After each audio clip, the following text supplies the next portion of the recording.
Bismillahirrahmanirrahim. Assalamu alaikum, dear students. This is Master from FEI. This class, 9th History, Chapter number 2, Socialism in Europe and the Russian Revolution. This is lecture number 3rd of this chapter. Let's start today's first topic.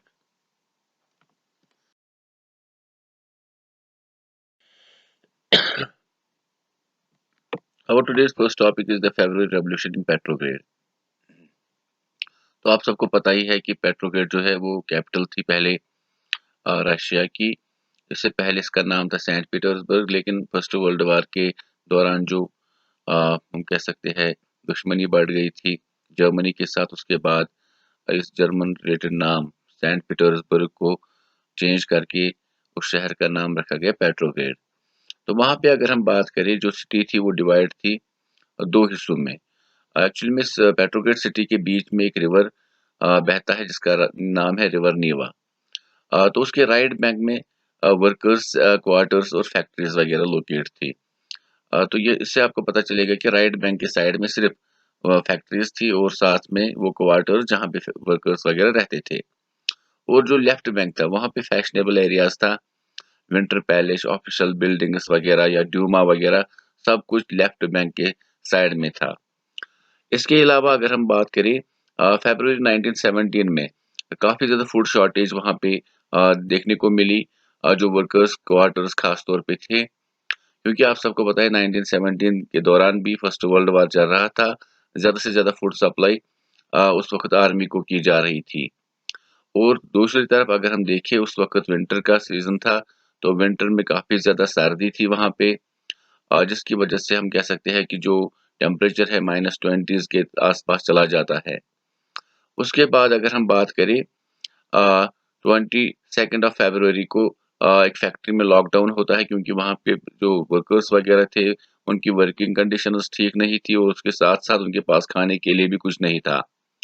उसके अगले दिन, इसका मतलब 23 of February, जो workers थे तकरीबन 50 factories के जो वर्कर्स थे उन्होंने स्ट्राइक की, किनकी सिंपैथी में, उनके उनके सिंपैथी में जिन्होंने 22 ऑफ फरवरी को हम कह सकते हैं लॉकआउट किया था या हम कह सकते हैं प्रोटेस्ट किया था।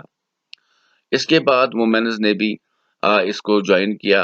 अगर हम बात करें ये जो वुमेन्स का डे है, इसी हर डे को इंटरनेशनल वुमेन्स डे भी मनाया जाता है। अब आप समझोगे कि जो वुमेन्स का इंटरनेशनल डे है वो 8 मार्च को है, तो यहाँ पे फरवरी की बात चल रही है, तो ऐसा क्यों है? एक्चुअली में रशिया में उस वक्त जूलियन कैलेंडर चल रहा था और आज वहाँ पे ग्रेगोरियन कैलेंडर चल रहा है। तो जिसका मतलब अगर हम बात करें, जो ग्रेगोरियन कैलेंडर है वो जूलियन कैलेंडर से 13 दिन आगे है, जिसकी वजह से यहाँ पे ये जो हम डेट्स वगैरह पढ़ रहे हैं तो ये 13 डेज का इसमें डिफरेंस आता है।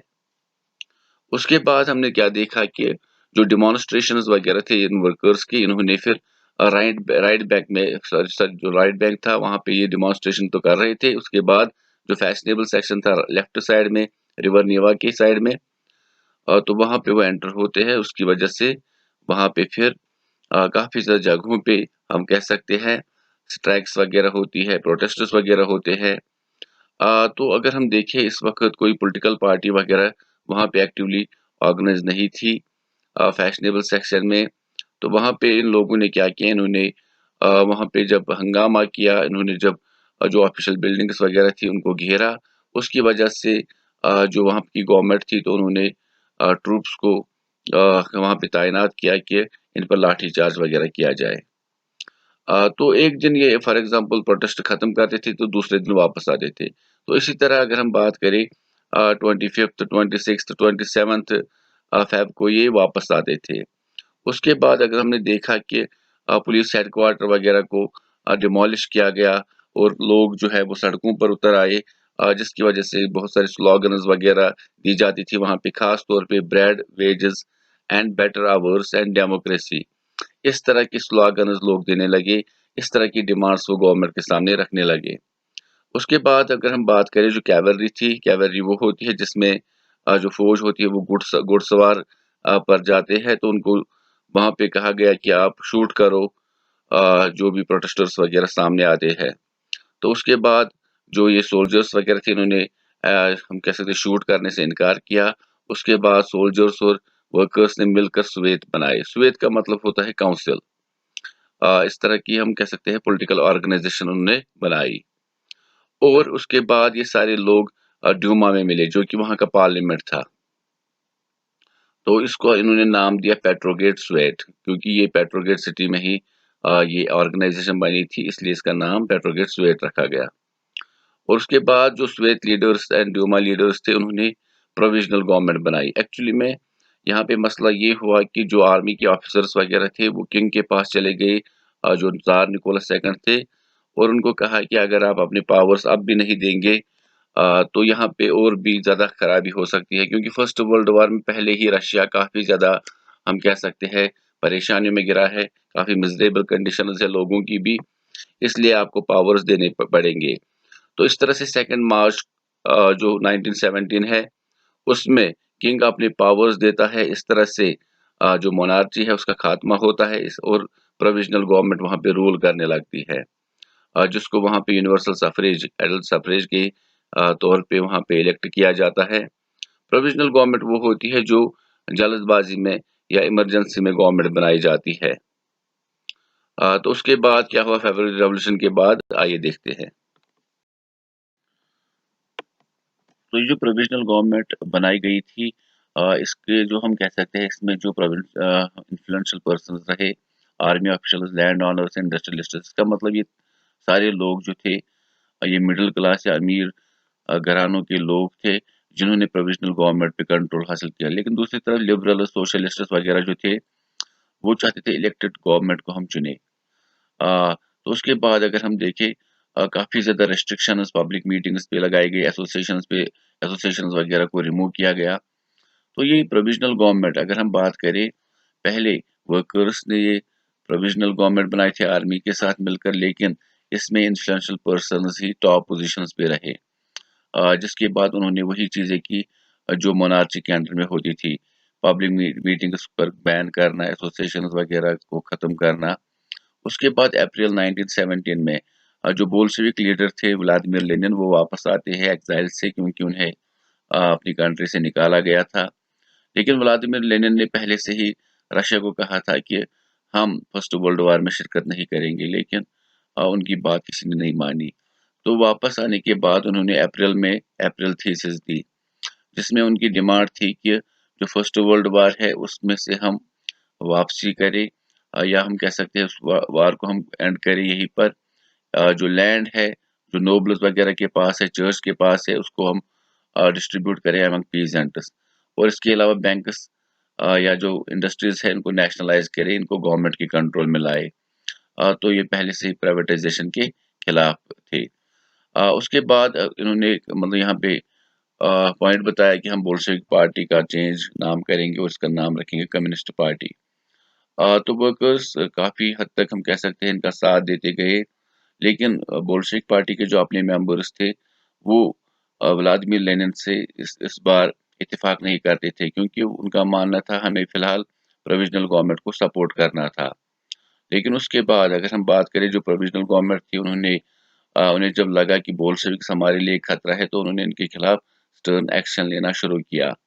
लेकिन दूसरी तरफ जो कंट्री साइड था, जो गाँव के इलाके थे, वहाँ पे पीजेंट्स ने क्या किया, जो वहाँ की पॉलिटिकल पार्टी थी सोशलिस्ट रेवोल्यूशनरी पार्टी, उनके लीडर्स ने वहाँ पे लैंड जो है पीजेंट्स में डिस्ट्रीब्यूट करनी शुरू की। तो ये सिलसिला रहा जुलाई टू सितंबर 1917। उसके बाद अक्टूबर रेवोल्यूशन किस तरह से आई, अक्टूबर में क्या हुआ, वो हम नेक्स्ट टॉपिक में पढ़ेंगे। अ, मोकले हुए थी। द रेवोल्यूशन ऑफ 1917, अक्टूबर 1917 में क्या हुआ, अगर हम बात करें, जो प्रोविजनल गवर्नमेंट और बोल्शेविक्स के बीच में काफ़ी ज़्यादा कॉन्फ्लिक्ट आपस में था। उस वक़्त Bolshevik leader Vladimir Vladimir Lenin को लगा कि कहीं जो प्रोविजनल गवर्नमेंट है वो यहाँ पे डिक्टेटरशिप मतलब हम कह सकते हैं शुरू ना करे, किसी मतलब पावरफुल पर्सन को वो डिक्टेटर ना बनाए। तो सितंबर में उन्होंने क्या किया, काफ़ी ज़्यादा डिस्कशंस वगैरह हुए। तो बोल्शेविक्स वगैरह ने फैसला किया कि हम अपराइजिंग करेंगे।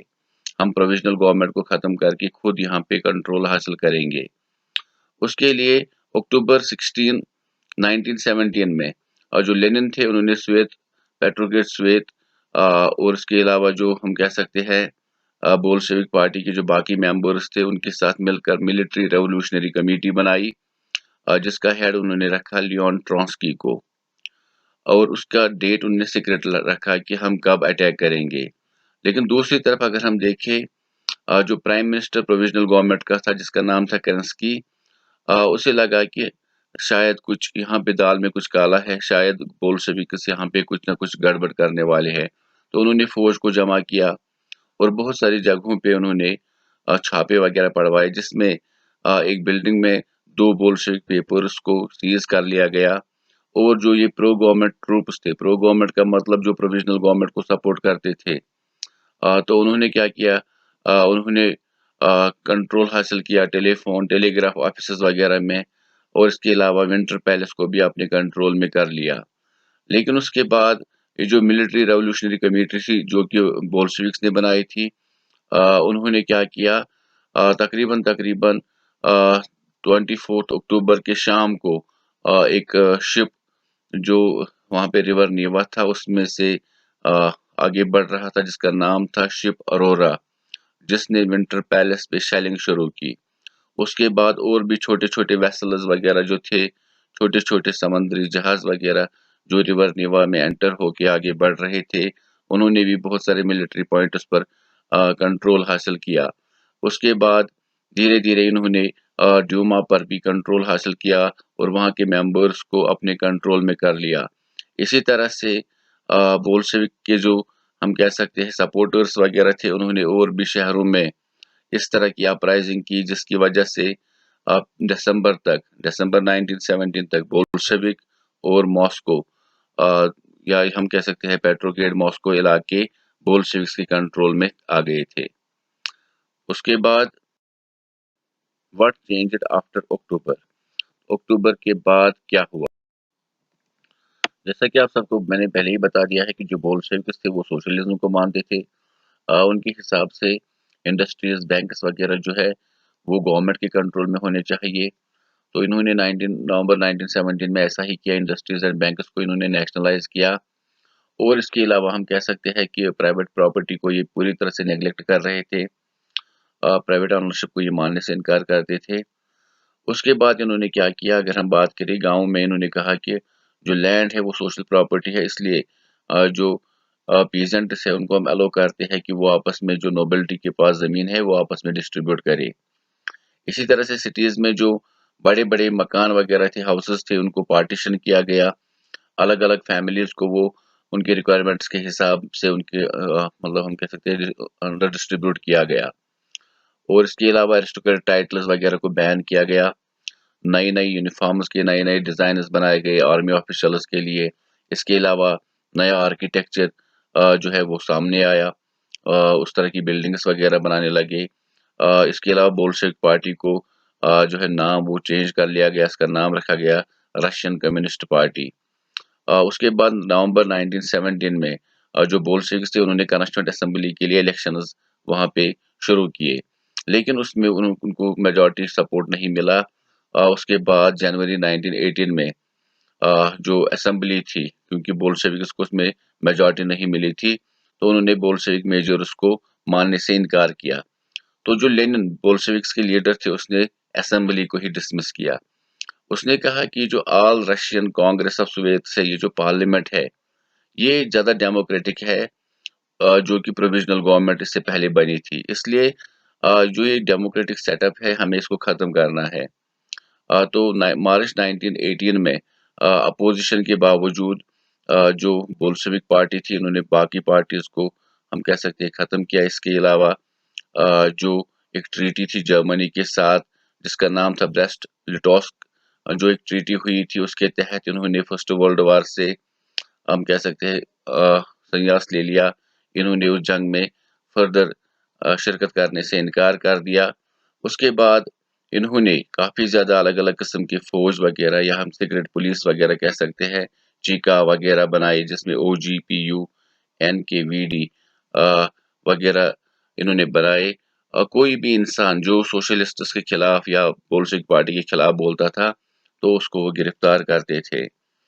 इस तरह से इनका पूरी तरह से दबदबा छा गया पूरे रशिया में।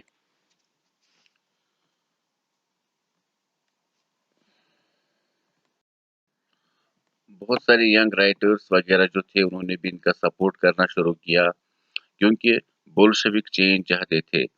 क्योंकि अगर हम बात करें, ये कार्ल मार्क्स की थ्योरी पर चलते थे, जिनका कहना था कि जो हम कह सकते हैं वर्कर्स हमेशा स्ट्रगल करते हैं, वो एक इंडस्ट्री को आला मुकाम तक पहुंचाते हैं, लेकिन उसका सारा क्रेडिट या प्रॉफिट जो है वो एक इंडस्ट्रियलिस्ट को ही मिलता है। इंडस्ट्रियलिस्ट दिन ब दिन अमीर होता जाता है, लेकिन वर्कर्स हमेशा गरीब ही रहते हैं। अब जो ये सोशलिज्म का कंसेप्ट बोल्शेविक्स लाए थे, तो इससे लोगों को एक उम्मीद हम कह सकते हैं वो जाग गई थी उनके अंदर में। तो इंशाल्लाह इसी के साथ ये वीडियो कंप्लीट होता है। अगले टॉपिक इंशाल्लाह अगले वीडियो में हम कवर करेंगे। तब तक के लिए स्टे सेफ, फी अमान अल्लाह।